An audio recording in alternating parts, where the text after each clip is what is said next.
Voilà bien longtemps que je n'ai fait cette lecture de Saint Jean avec vous. Je vous souhaite bonsoir à tous pour cette équipe de fraternité avec les sœurs à Fekir.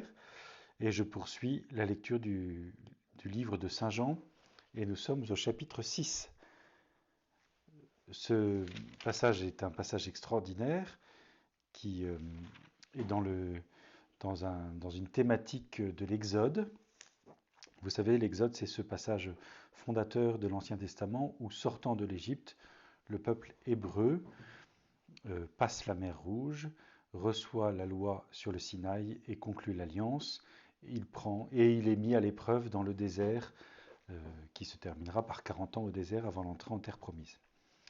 Donc nous sommes dans ce contexte de l'Exode et je voudrais lire aujourd'hui simplement avec vous ce passage connu que l'on nomme la multiplication des pains, qui pourtant n'est pas indépendant des deux autres passages que je commenterai plus tard, qui est la marche sur la mer et le long discours magnifique de Jésus sur le pain de vie. Mais nous ne pouvons pas tout faire.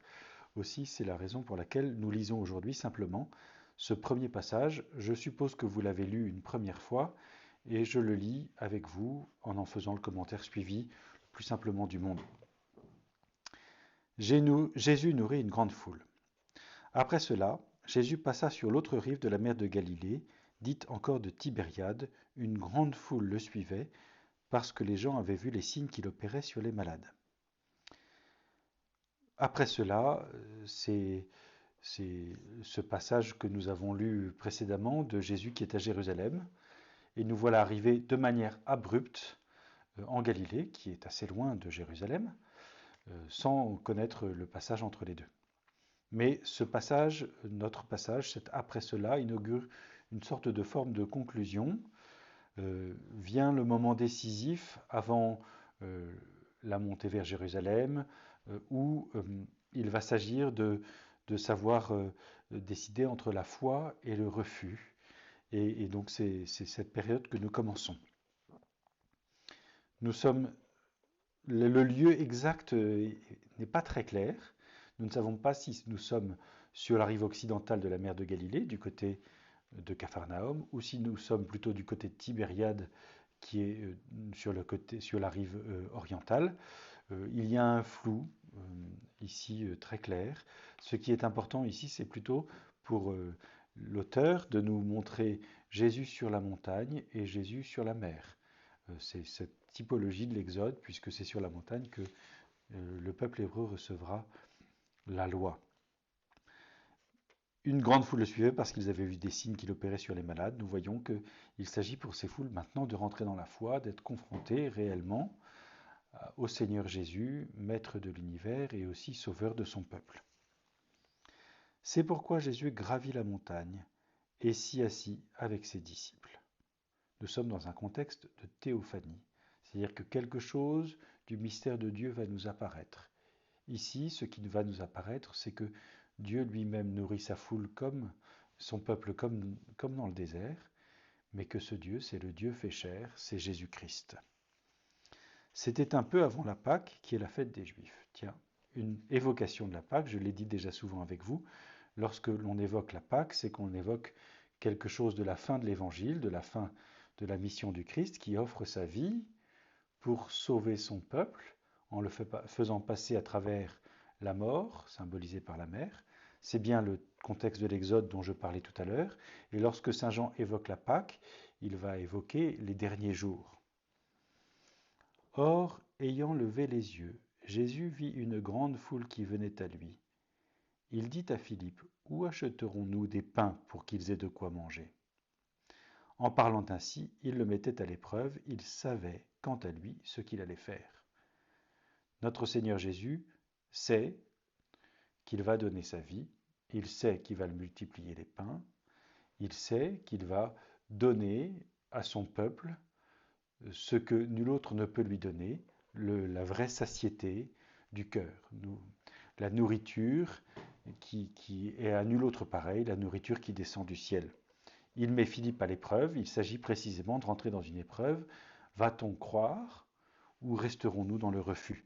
Allons-nous voir en Jésus un magicien? Allons-nous voir en Jésus un guérisseur? Allons-nous voir en Jésus un grand prophète qui va établir un royaume humain, ou allons-nous voir en Jésus le Maître qui offre sa vie pour ses serviteurs? Philippe lui répondit, 200 deniers de pain ne suffiraient pas pour que chacun reçoive un petit morceau. Nous sommes face à l'impossibilité humaine. L'enjeu, voilà, l'auteur biblique, Saint Jean, établit la question. Nous avons une foule immense qui vient jusqu'à Jésus, et à vue humaine, 200 deniers de pain, c'est-à-dire une somme considérable pour l'époque, ne suffirait pas pour un tout petit morceau. Voilà ce que peut faire l'homme. Donner un tout petit morceau pour des sommes considérables. Qui pourrait solutionner cette question? Un de ses disciples, André, le frère de Simon-Pierre, lui dit, « Il y a là un garçon qui possède 5 pains d'orge et 2 petits poissons. Mais qu'est-ce que cela pour tant de gens? » Ah, une solution semble s'esquisser. Un jeune homme, un enfant, c'est-à-dire 3 fois rien. Mais en même temps une belle figure qui porte 5 pains d'orge et 2 petits poissons. On voit chez André, il y a comme la perception que quelque chose peut advenir. Nous avons 5 pains, voilà ce que nous apportons. C'est peu de choses. Qu'est-ce que j'apporte moi-même au Seigneur? Peu de choses. Mes péchés la plupart du temps, ma pauvre contribution quand je le peux, ma parole un peu fragile, ma charité vacillante. Mais qu'est-ce que le Seigneur peut en faire? Jésus dit, faites-les asseoir. Comme les foules dans le désert, Moïse les fait asseoir par groupe. Jésus dit, il y avait beaucoup d'herbe à cet endroit. C'est une évocation à nouveau de l'Exode. Ils s'assirent donc, ils étaient environ 5000 hommes. Alors Jésus prit les pains, il rendit grâce et les distribua aux convives. Il fit de même avec les poissons, il leur en donna autant qu'ils désiraient. Il y a ici une triptyque, vous voyez, comme on verra à chaque épisode où il s'agit d'évoquer l'Eucharistie. Il y a un triptyque, il prit le pain, il rendit grâce et le leur donna et le leur distribua. Il y a là vraiment l'action du Christ, l'évocation de l'Eucharistie, de la louange au Père et du sacrement transmis. Lorsqu'ils furent rassasiés, il leur en donna autant qu'ils désiraient. Voilà la situation d'échec apparent selon les vues humaines. Dieu les dépasse infiniment, autant qu'ils en voulaient. C'est la surabondance, la satiété totale, le rassasiement. Autant qu'ils désiraient, et ils furent rassasiés. Jésus dit à ses disciples, Jésus va faire le constat à ses disciples, ramenez les morceaux qui restent de sorte que rien ne soit perdu. Ils les rassemblèrent et ils remplirent 12 paniers avec les morceaux des 5 pains d'orge qui étaient restés à ceux qui avaient mangé. Ah voilà, il s'agit bien d'un signe. C'est-à-dire que ce geste de notre Seigneur prophétique et puissant renvoie à sa dignité, à qui il est.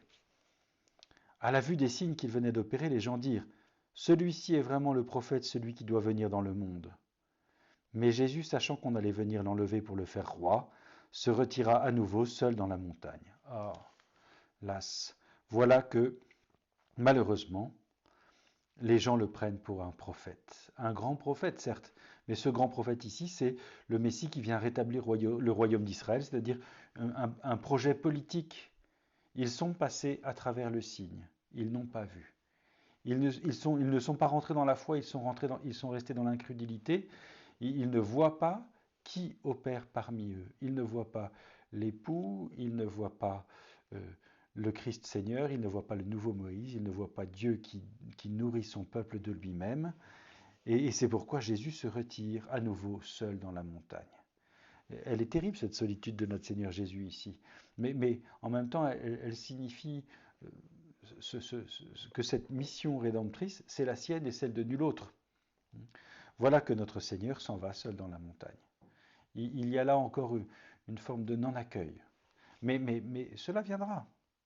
La question qui se pose à moi, c'est quel Jésus dois-je attendre moi-même? Quelle sorte de Jésus j'attends? Est-ce que j'attends quelqu'un qui me nourrisse? Est-ce que j'attends quelqu'un qui me nourrisse matériellement? Est-ce que j'attends quelqu'un qui vient solutionner les problèmes du monde à la manière du monde? Ou vais-je entrer? C'est une question assez personnelle finalement. Quel Jésus est-ce que j'attends moi? C'est une question que chacun peut se poser.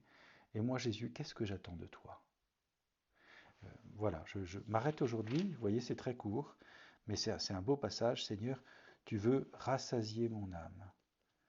Qu'est-ce que je vais attendre de toi? Je vous souhaite à tous une bonne soirée.